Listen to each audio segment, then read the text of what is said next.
Deputy CM గారు మాట్లాడుతూ అడ్డుకుంటున్నారు.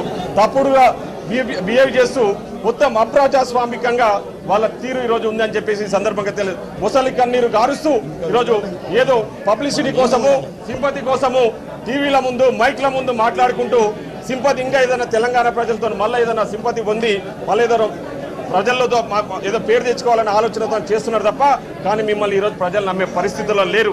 ఎందుకంటే మీరు చేసిన మోసాలు మీరు చేసిన అవినీతి ప్రజలకు బాగా తెలుసు కాబట్టి మీరు ఎన్ని జిమ్మిక్కులాడినా ఇట్లాంటి ఎన్ని నాటకాలు వేసినా కూడా ప్రజలు మిమ్మల్ని నమ్మే పరిస్థితులు లేరని చెప్పేసి ఈ సందర్భంగా తెలియజేస్తా ఉన్నా. కాబట్టి యావత్ తెలంగాణ ప్రజలకు నేను ఒకటే విజ్ఞప్తి చేస్తా ఉన్నా, ఇట్లాంటి మోసగాళ్ళని ఇట్లాంటి మాయ మాటలు చెప్పేటోళ్లను ఇట్లా అప్రజాస్వామికంగా వ్యవహరించే వ్యక్తులను పట్ల ఏమాత్రం కూడా మనము నమ్మొద్దని చెప్పేసి ఈ సందర్భంగా తెలియజేస్తా ఉన్నాం. ఈనాటి పాత్రికేయుల మిత్రులందరికీ నమస్కారాలు. మేమందరము మొన్న జరిగిన ఎన్నికల్లో కొత్త సభ్యులమందరం ఎమ్మెల్యేలుగా గెలిచి అసెంబ్లీకి వస్తే 3 సెషన్లు జరిగినాయి. ఈ 3 సెషన్లలో దొరలు ఒక నియంత్రిత పాలన చేసిన దొరలకు రేవంత్ రెడ్డి సీఎంగా కూర్చుంటే జీర్ణించుకోలేక సభా మర్యాదలకు తిలోదకాలు ఇస్తూ ఆలిబాబా 40 దొంగలకు క్యాప్టెన్గా ఉన్నట్టుగా తక్కువ టమారా విద్యలు నేర్చుకున్న కేటీఆర్ ప్రతి సభ్యునికి చెవులో ఊదుతూ ఉంటాడు.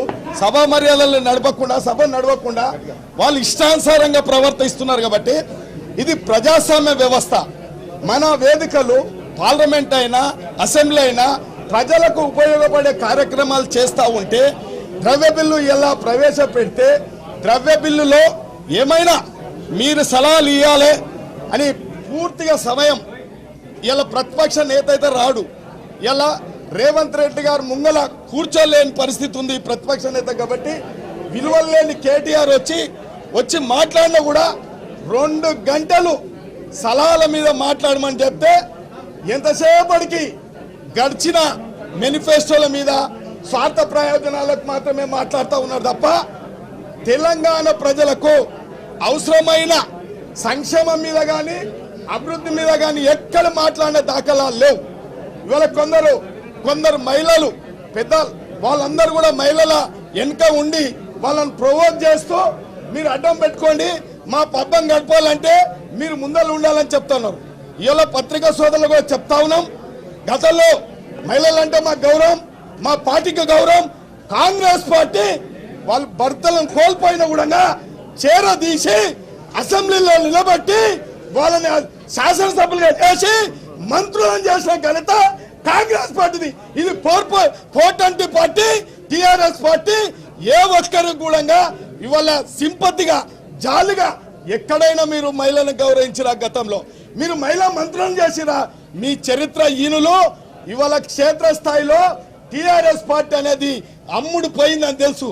ఇవాళ మా మిత్రులకు మాట్లాడమంటే కూడా వారి మాటలు వింటున్నారు కానీ ఇంకొక పార్టీ కూడా ద్రవ్య వినిమయ బిల్లు మీద మాట్లాడమంటే కూడా మాట్లాడతలేరు. కాబట్టి ఇవాళ ఏదున్నా కాంగ్రెస్ పార్టీ ప్రజల పార్టీ, అందరి పార్టీ, ప్రజా పరిపాలన కొనసాగుతూ ఉంది. మీరందరూ కూడా గమనించాలి. వాళ్ళు చేస్తున్న అసభ్య కార్యక్రమాలు చేస్తా ఉన్నారు అసెంబ్లీలో. కాబట్టి ప్రజలు చూస్తూ ఉన్నారు.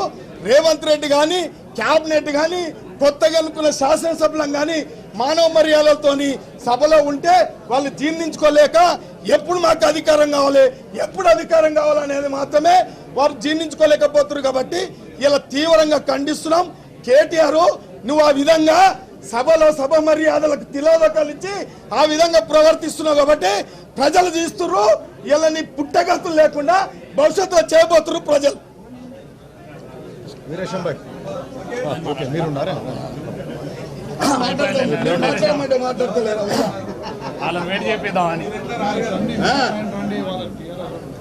ఈరోజు శాసనసభలో టిఆర్ఎస్ పార్టీ ప్రవర్తించినటువంటి తీరు నిజంగా తెలంగాణ ప్రజలంతా కూడా ఈ శాసనసభ వైపు చూస్తూ ఉన్నటువంటి సందర్భంలో ఈ బడ్జెట్ సమావేశంలో తెలంగాణ రాష్ట్ర ప్రజల యొక్క ఆకాంక్షలు నెరవేర్చడానికి ఈ రాష్ట్రం బడ్జెట్ ఉపయోగపడుతుందని ప్రజా సమస్యలు పరిష్కారం అవుతాయని తెలంగాణ రాష్ట్రంలో ప్రజానీకమంతా కూడా ఎదురు చూస్తున్న సందర్భంలో బీఆర్ఎస్ పార్టీ శాసనసభ్యులు ప్రవర్తించిన తీరు ఒక ప్రతిపక్ష పార్టీగా ప్రధాన ప్రతిపక్ష పార్టీగా మరి బాధ్యతగా వ్యవహరించవలసినటువంటి శాసనసభ్యులు ఇవాళ శాసనసభలో వ్యవహరించిన తీరు గౌరవ ముఖ్యమంత్రి గారు